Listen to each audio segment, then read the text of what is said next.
19 पर विशेष समाचार कार्यक्रम।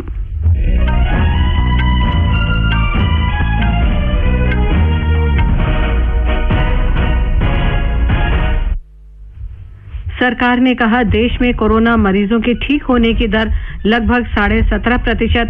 23 राज्यों और केंद्र शासित प्रदेशों के 61 जिलों में पिछले 14 दिन में कोई नया मामला सामने नहीं आया।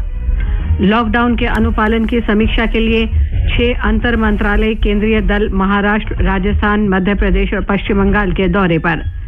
स्वास्थ्य मंत्री डॉक्टर हर्षवर्धन ने कहा, चीन में नोवेल कोरोना वायरस के पहले मामले के बाद कार्रवाई शुरू करने वाला भारत विश्व का पहला देश था। कोविड-19 से जुड़े सवालों के समाधान के लिए कोविड इंडिया सेवा मंच शुरू किया गया। और केंद्रीय मंत्री मुख्तार अब्बास नकवी ने कहा, सभी मुस्लिम धार्मिक नेताओं, संगठनों और समुदाय ने रमजान के दौरान घर पर ही नमाज अदा करने का फैसला किया।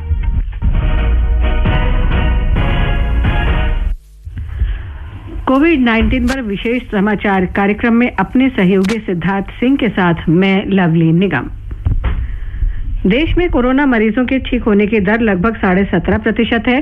स्वास्थ्य मंत्रालय के प्रवक्ता ने आज नई दिल्ली में कहा कि 23 राज्यों और केंद्र शासित प्रदेशों के 61 जिलों में पिछले 14 दिन से कोरोना का नया मामला सामने नहीं आया है। 3 डिस्ट्रिक्ट थे जिस पर पिछले 28 दिनों से केसेस नहीं आए हैं, उसमें एक और नया जिला अब प्रतापगढ़ राजस्थान ऐड हुआ है। इसके साथ ही टोटल 61 डिस्ट्रिक्ट हैं देश में, 23 स्टेट्स और यूनियन टेरिटरीज में, जहां पिछले 14 दिनों से कोई केस नहीं आया है।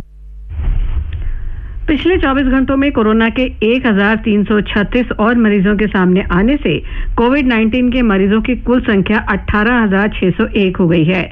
अब तक 3,252 मरीजों को इलाज के बाद अस्पताल से छुट्टी दी जा चुकी है और कोरोना संक्रमण से 590 रोगियों की मौत हुई है। उन्होंने ये भी कहा कि केंद्र ने सभी राज्यों को भेजे दिशा निर्देशों में कहा है कि कोरोना पर विशेष ध्यान तो हो, लेकिन डायलिसिस, एड्स, कैंसर और अन्य रोगों का इलाज भी जारी रहना चाहिए। गृह मंत्रालय की प्रवक्ता ने कहा कि केंद्रीय दलों को कोलकाता और जलपाईगुड़ी में पश्चिम बंगाल प्रशासन से सहयोग नहीं मिल रहा है। गृह मंत्रालय को यह फीडबैक मिला कि पश्चिम बंगाल में जो टीमें कोलकाता और जलपाईगुड़ी गई हैं, उनको राज्य सरकार और स्थानीय प्रशासन से सहयोग प्राप्त नहीं हो रहा है। उनको क्षेत्र का विजिट करने से रोका जा रहा है। उनको राज्य में स्वास्थ्य कर्मियों से इंटरैक्ट करने का अवसर नहीं दिया जा रहा, ना ही उन्हें ग्राउंड लेवल सिचुएशन का आकलन करने दिया जा रहा है। ये आपदा प्रबंधन अधिनियम 2005 के तहत जारी केंद्र सरकार के आदेशों का उल्लंघन है। गृह मंत्रालय ने राज्यों को कहा कि वे इस आदेश का पालन करें ताकि केंद्रीय दल जिम्मेदारियां पूरी कर सकें। भारतीय आयुर्विज्ञान अनुसंधान परिषद के प्रवक्ता ने बताया कि देश में अब तक कोरोना की 4,49,000 जांच की जा चुकी हैं। उन्होंने कहा कि राज्यों को कहा गया है कि वो एंटीबॉडी जांच 2 दिन तक न करें। कल हमको एक स्टेट में से एक कंप्लेंट आई कि उसमें कम डिटेक्शन हो रहा है। हमको पता चल रहा है कि उनमें जो पॉजिटिव सैंपल्स थे उनमें वेरिएशन बहुत ज्यादा है, लेकिन ये वेरिएशन देखते हुए हमने 2 चीजें ठहराई। अगले 2 दिन में हम हमारे 8 इंस्टीट्यूट्स को फील्ड में भेजेंगे और जो किट्स हैं उनमें से वो लॉट्स लेके उसको टेस्ट करके वैलिडेशन करने की कोशिश करें। फील्ड में वैलिडेशन होगा। दूसरी बात कि सारे स्टेट्स को ये सलाह देना है कि अगले 2 दिन ये टेस्ट किट्स इस्तेमाल न करें। 2 दिन के बाद में हम क्लियर कट एडवाइजरी देने के पोजीशन में रहेंगे। इस अवसर पर अधिकार प्राप्त चौथे समूह के अध्यक्ष ने बताया कि डॉक्टरों, स्वास्थ्य कर्मियों और स्वयंसेवियों का केंद्रीकृत डाटाबेस तैयार करने के लिए वेबसाइट covidwarriors.gov.in बनाई गई है। उन्होंने कहा कि कोरोना से उबरने में सहायता कर रहे स्वयंसेवी परस्पर सुरक्षित दूरी बनाए रखने, अधिक संक्रमण वाले इलाकों में जरूरी वस्तुओं की आपूर्ति करने और फील्ड में निगरानी करने का काम कर रहे हैं। अध्यक्ष ने यह भी कहा कि कोरोना के प्रबंधन के लिए 17 राज्यों और केंद्र शासित प्रदेशों में 15,000 आयुष पेशेवरों को जोड़ा गया है। करीब 15,000 आयुष प्रोफेशनल्स को 15 स्टेटों में और 2 यूनियन टेरिटरीज में अब तक डिप्लॉय किए गए हैं और अभी तक 1 लाख से ज्यादा आयुष प्रोफेशनल्स और 55,000 आयुष स्टूडेंट्स को भी ट्रेनिंग दिया गया है और वो भी रेडी हैं डिप्लॉयमेंट के लिए। नेहरू युवक केंद्र जो संस्थान है और NSS है, उनमें अगर वॉलंटियर्स को देखें तो 27 लाख वॉलंटियर्स स्टेट्स में और यूटीज में सिविक अथॉरिटीज को अभी हेल्प कर रहे हैं। लॉकडाउन के अनुपालन की वास्तविक स्थिति का जायजा लेने के लिए केंद्र सरकार के 6 दल महाराष्ट्र, राजस्थान, मध्य प्रदेश और पश्चिम बंगाल का दौरा कर रहे हैं। ये दल महाराष्ट्र, मध्य प्रदेश और राजस्थान में राज्य सरकारों के सहयोग से सहजतापूर्वक काम कर रहे हैं, लेकिन पश्चिम बंगाल सरकार ने इस दल को अनुमति अब तक नहीं दी है। पश्चिम बंगाल गए दल के प्रमुख और केंद्र सरकार में अपर सचिव अपूर्व चंद ने बताया कि राज्य के मुख्य सचिव ने दल को स्वास्थ्य और संगरोध केंद्रों सहित किसी भी सरकारी संस्थान का दौरा करने की अनुमति नहीं दी है। इस दल में स्वास्थ्य विशेषज्ञों के अलावा राष्ट्रीय आपदा प्रबंधन प्राधिकरण के अधिकारी शामिल हैं। मध्य प्रदेश में केंद्रीय अधिकारियों के दल ने अपनी यात्रा के दूसरे दिन लॉकडाउन के उपायों को सख्ती से लागू करने के लिए इंदौर के स्थानीय प्रशासन को निर्देश दिए। कोरोना वायरस संक्रमण के प्रसार से उत्पन्न स्थिति की समीक्षा करने के लिए ये दल कल इंदौर पहुंचा था। अधिकारियों ने कहा कि यात्रा पर आए दल ने जिले में कोरोना वायरस के प्रकोप से निपटने के लिए विभिन्न विभागों द्वारा समन्वित प्रयास करने की आवश्यकता पर जोर दिया है। इस दल ने स्थानीय प्रशासन को लॉकडाउन का सख्ती से पालन कराने का निर्देश दिया। स्वास्थ्य मंत्री डॉक्टर हर्षवर्धन ने कहा है कि चीन में नोवेल कोरोना वायरस के पहले मामले के बाद कार्रवाई शुरू करने वाला भारत विश्व का पहला देश था। उन्होंने बताया कि अगले दिन ही भारत में प्रथम संयुक्त निगरानी समूह की बैठक आयोजित की गई थी। प्रधानमंत्री नरेंद्र मोदी ने परिस्थिति के अनुसार निर्णय लेने के लिए मंत्रियों का एक समूह भी गठित किया था। डॉक्टर हर्षवर्धन ने कहा कि इन प्रयासों के कारण ही आज दुनिया ये मान रही है कि भारत ने कोरोना संक्रमण का मुकाबला अन्य देशों की तुलना में बेहतर तरीके से किया है। स्वास्थ्य मंत्री डॉक्टर हर्षवर्धन ने आज कोविड इंडिया सेवा नामक एक आपसी संवाद मंच की शुरुआत की। प्रशिक्षित विशेषज्ञों के दल से तुरंत जवाब पाने के लिए लोग इस मंच पर अपने प्रश्न पोस्ट कर सकते हैं। कोविड-19 जैसी महामारी की स्थिति में बड़े पैमाने पर पारदर्शी ई गवर्नेंस डिलीवरी को सक्षम बनाने के उद्देश्य से यह सेवा शुरू की गई है। डॉक्टर हर्षवर्धन ने कहा कि नागरिकों के साथ सीधा संवाद स्थापित करते हुए प्रशिक्षित विशेषज्ञ की कार्यनीति पर काम शुरू कर दिया है। 24 अप्रैल से रमजान का पवित्र महीना शुरू होने जा रहा है और देश के सभी धर्मगुरु, उलेमा, धार्मिक संगठन, सामाजिक संगठन ने एकजुट होकर के निर्णय किया है और अपील की है कि रमजान के इस पवित्र महीने में हम इबादत, इफ्तार, तराबी या और भी जो रमजान के महीने के हमारे धार्मिक कर्तव्य हैं उनको हम अपने घरों पर ही सोशल डिस्टेंसिंग का ध्यान रख करके उन कर्तव्यों को पूरा करें। श्री नकवी ने कहा है कि धर्मनिरपेक्षता और सद्भाव राजनीतिक फैशन नहीं है, बल्कि ये भारत और भारतीयों के लिए एक जुनून है। श्री नकवी ने नई दिल्ली में कहा कि समावेशी संस्कृति और प्रतिबद्धता ने देश को अनेकता में एकता के ताने बाने के साथ एकजुट किया है। श्री नकवी ने कहा कि भारत में मुसलमान समृद्ध हैं और जो लोग माहौल को खराब करने की कोशिश कर रहे हैं वे उनके मित्र नहीं हो सकते। उन्होंने लोगों को फर्जी खबरों और साजिशों से सावधान रहने को कहा। मोदी जी हमेशा 130 करोड़ हिंदुस्तानियों के हितों की बात करते हैं। 130 करोड़ लोगों की आंखों में खुशी और उनकी जिंदगी में खुशहाली आए, इसके लिए बात करते हैं। अगर ये किसी को नहीं दिख रहा है तो ये उनकी अपनी समस्या है। हिंदुस्तान का मुसलमान, हिंदुस्तान का अल्पसंख्यक के नेतृत्व में समूचा देश जाति, धर्म और क्षेत्र के सभी बंधनों को तोड़कर कोरोना के खिलाफ लड़ाई में एकजुट है। जनजातीय कार्य मंत्रालय ने जनजातीय लोगों को कोरोना संक्रमण से बचाने और आवाजाही पर प्रतिबंधों के समाप्त होने के बाद अर्थव्यवस्था की वृद्धि दर बहाल करने के लिए कई कदम उठाए हैं। एक रिपोर्ट। केंद्रीय जनजातीय कार्य मंत्री ने 15 राज्यों के मुख्यमंत्रियों को पत्र लिखकर कहा है कि वे न्यूनतम समर्थन मूल्य पर लघु वन उत्पादों की यथाशीघ्र खरीद के लिए अपनी नोडल एजेंसियों को सक्रिय करें। गृह मंत्रालय ने लघु वन उत्पादों और गैर लकड़ी वन उत्पादों के संग्रह, कटाई और प्रसंस्करण के कार्यों के लिए लॉकडाउन के प्रावधानों में छूट देने की घोषणा की है। जनजातीय कार्य मंत्रालय ने राज्यों से कहा है कि वे लॉकडाउन के मद्देनजर एकलव्य आदर्श आवासीय विद्यालय और डे बोर्डिंग विद्यालयों को 25 मई तक बंद रखें। मंत्रालय ने राज्य सरकारों से यह सुनिश्चित करने की सलाह दी है कि वे सभी उपाय करके जनजातीय क्षेत्रों और जनजातीय आबादी को पर्याप्त रूप से सुरक्षित करें। मंत्रालय ने राष्ट्रीय फेलोशिप और राष्ट्रीय टॉप क्लास छात्रवृत्ति के उन सभी लंबित मामलों की प्रक्रिया पूरी कर दी है जो इस साल 31 मार्च तक जारी नहीं किए जा सके थे।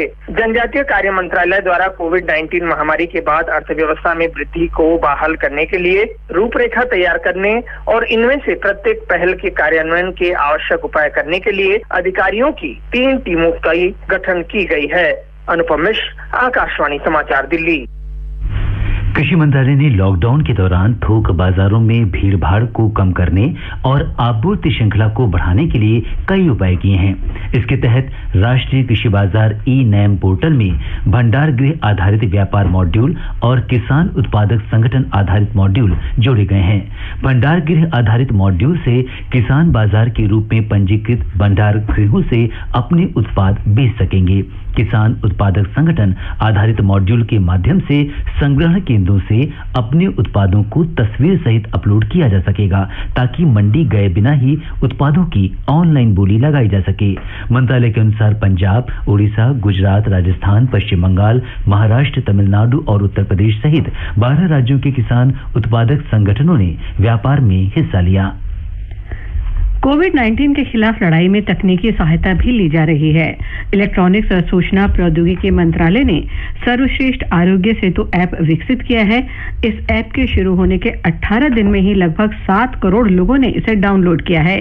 ये ऐप रेडियो सिग्नल तकनीक पर काम करता है और उपयोग करने वाले व्यक्ति को किसी भी कोरोना पॉजिटिव व्यक्ति के संपर्क में आने पर अलर्ट करता है।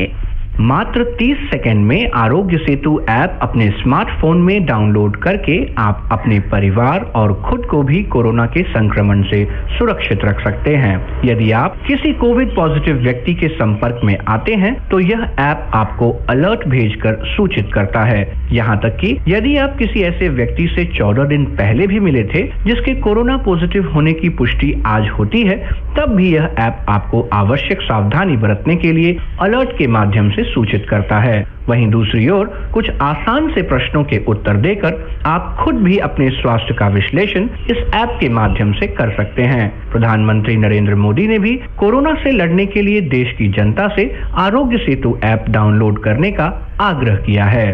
कोरोना संक्रमण का फैलाव रोकने में मदद करने के लिए आरोग्य सेतु मोबाइल ऐप जरूर डाउनलोड करें। दूसरों को भी इस ऐप को डाउनलोड करने के लिए प्रेरित करें।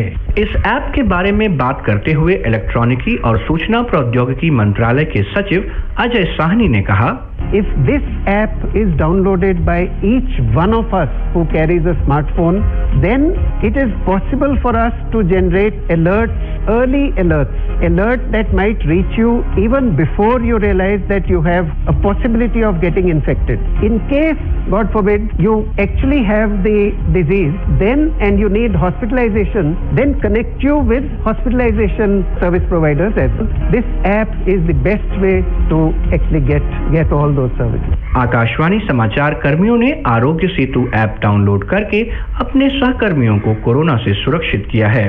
आपसे भी यह अनुरोध है कि आप भी इसे डाउनलोड करके अपने स्वजनों और स्वयं को सुरक्षित रखें। घर में ही रहें और नवीनतम जानकारी के लिए आकाशवाणी समाचार सुनते रहें। आनंद चतुर्वेदी, आकाशवाणी समाचार, दिल्ली। ईरान से लौटने के बाद गाजियाबाद में हिंडन में विशेष निगरानी में रखे गए 57 जायरीन आज भारतीय वायुसेना के विशेष विमान से लद्दाख में करगिल पहुंचे। इनको संगरोध के लिए एक होटल ले जाया गया है, जहां उनकी जांच की जाएगी। करगिल और गाजियाबाद के तापमान में काफी ज्यादा अंतर होने के कारण इनको कम से कम 7 दिन तक संगरोध में रखना जरूरी हो गया है। लद्दाख स्वायत्त पर्वतीय विकास परिषद करगिल ने देश में अलग अलग जगहों पर संगरोध में रखे गए जायरीनों को गंतव्य तक पहुंचाने के लिए केंद्र सरकार को धन्यवाद दिया है। जैसलमेर और जोधपुर में फंसे जायरीनों को भी जल्दी ही एयरलिफ्ट किया जाएगा। लोकसभा अध्यक्ष ओम बिरला ने कहा है कि केंद्र और राज्य सरकारों दोनों ने कोरोना के प्रसार को रोकने के लिए जरूरी कदम उठाए हैं। उन्होंने कहा कि दोनों के बीच बेहतर तालमेल और आपदा प्रबंधन संबंधी बेहतरीन प्रयासों के कारण ही भारत कोरोना से होने वाले नुकसान को कम करने में कामयाब रहा है। संसद भवन में आज वीडियो कॉन्फ्रेंसिंग के माध्यम से राज्य विधानसभाओं के पीठासीन अधिकारियों के साथ चर्चा में श्री बिरला ने विधायी और आर्थिक कार्य में डिजिटल प्रौद्योगिकी के व्यापक उपयोग की संभावना का पता लगाने की अपील की। कॉन्फ्रेंसिंग में 28 पीठासीन अधिकारी अधिकारियों ने हिस्सा लिया। श्री बिरला ने कहा कि भारत ने कई देशों को दवाओं और अन्य जरूरी उपकरणों से यथासंभव मदद कर वसुधैव कुटुंबकम के भारतीय दर्शन को चरितार्थ किया है। ये समाचार हमारी वेबसाइट newsonair.com/hindi और हमारे mobile app news on AIR पर भी उपलब्ध हैं। मेरे प्यारे देशवासियों, कोरोना से प्रभावी मुकाबले के लिए एकमात्र विकल्प है सोशल डिस्टेंसिंग, यानी एक दूसरे से दूर रहना, अपने घरों में ही बंद रहना। हिंदुस्तान को बचाने के लिए घरों से बाहर निकलने पर पूरी तरह पाबंदी लगाई जा रही है। मुझे विश्वास है हर भारतीय संकट की इस घड़ी में सरकार के स्थानीय प्रशासन के निर्देशों का पालन करेगा और इस मुश्किल घड़ी से विजयी होकर निकलेगा। कोविड-19 से खुद को बचाएं, घर पर ही रहें। भारत सरकार द्वारा जनहित में जारी। आगे बढ़ने से पहले मुख्य समाचारों पर एक नजर। सरकार ने कहा देश में कोरोना मरीजों के ठीक होने की दर लगभग 17%। 23 राज्यों और केंद्र शासित प्रदेशों के 61 जिलों में पिछले 14 दिन में कोई नया मामला सामने नहीं आया। लॉकडाउन के अनुपालन की समीक्षा के लिए 6 अंतर मंत्रालयीय केंद्रीय दल महाराष्ट्र, राजस्थान, मध्य प्रदेश और पश्चिम बंगाल के दौरे पर। स्वास्थ्य मंत्री डॉक्टर हर्षवर्धन ने कहा चीन में नोवेल कोरोना वायरस के पहले मामले के बाद कार्रवाई शुरू करने वाला भारत विश्व का पहला देश था। कोविड-19 से जुड़े सवालों के समाधान के लिए कोविड इंडिया सेवा मंच शुरू किया गया और केंद्रीय मंत्री मुख्तार अब्बास नकवी ने कहा सभी मुस्लिम धार्मिक नेताओं, संगठनों और समुदाय ने रमजान के दौरान घर पर ही नमाज अदा करने का फैसला किया। महाराष्ट्र सरकार ने मुंबई और पुणे में व्यवसायियों को जारी लॉकडाउन से छूट के पास वापस ले लिए हैं क्योंकि इनसे सामाजिक दूरी के मानदंडों का घोर उल्लंघन हो रहा था। महाराष्ट्र के मुख्य सचिव अजय मेहता ने आज कहा कि इन स्थानों पर पूर्ण लॉकडाउन जारी रहेगा और ई-कॉमर्स साइटों को केवल आवश्यक वस्तुओं की डिलीवरी की अनुमति दी जाएगी। और ब्यौरा हमारे संवाददाता से। है कि कोरोना वायरस के इलाज के लिए समर्पित अस्पतालों में ऑक्सीजन स्टेशन स्थापित करने का निर्णय लिया गया है। इसके साथ अस्पताल में प्रत्येक बेड जहां कोविड-19 मरीज का इलाज किया जा रहा है वहां मास्क और ऑक्सीजन की आपूर्ति के लिए आवश्यक उपकरण होंगे। इस बीच जारी एक अधिसूचना में महाराष्ट्र सरकार ने प्रिंट मीडिया को लॉकडाउन से मुक्त कर दिया है। सरकार ने कहा कि समाचार पत्रों और पत्रिकाओं की डोर टू डोर डिलीवरी पर्याप्त सुरक्षा उपायों के साथ की जा सकती है। कुणाल शिंदे, आकाशवाणी समाचार, मुंबई। दिशा निर्देशों के अनुपालन से संबंधित रिपोर्टों और तैयारियों की समीक्षा की गई। बैठक में फैसला लिया गया कि राज्य में 3 मई तक लॉकडाउन जारी रहेगा। इस दौरान मनरेगा कार्यों, कृषि और उद्योग और अन्य गतिविधियों पर छूट रहेगी। केरल में आज कोविड-19 के 19 और पॉजिटिव मामलों की पुष्टि हुई है। 16 लोग ठीक हुए हैं। राज्य में 117 सक्रिय मामले सामने आए हैं। अब तक कुल 307 लोग ठीक हुए हैं। राज्य में करीब 36,000 लोगों की निगरानी की जा रही है। गुजरात में प्रशासन से स्वीकृति मिलने के बाद 27,000 से अधिक औद्योगिक इकाइयों ने आज से अपना कामकाज फिर शुरू कर दिया है। मुख्यमंत्री के सचिव अश्विनी कुमार ने बताया कि अहमदाबाद, बड़ोदरा, सूरत, जूनागढ़, भरूच और कच्छ के गैर शहरी क्षेत्रों में 1,80,000 से अधिक कामगार काम पर आए।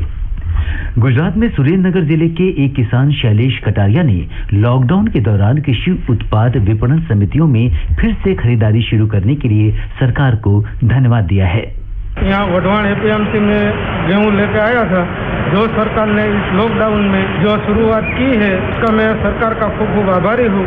जो इस मुश्किल में सरकार ने खेडूत को सहाय की है उसका मैं आभार मानता हूँ सरकार का। और यहाँ सोशल डिस्टेंसिंग से काम बिल्कुल बराबर है।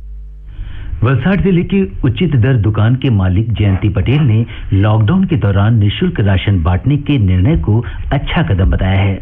हमारे यहाँ सरकार ने जो एनएसएफ और नॉन एनएसएफ को मुफ्त में अनाज दिया है, गेहूं, चावल और चना दाल खान, वो बहुत ही अच्छा काम किया है। और सरकार ने जो ये फैसला किया है हमारे गांव के गरीब लोगों को और सभी कोरोना वायरस की वजह से फंसे लोगों को बहुत ही फायदा हुआ है।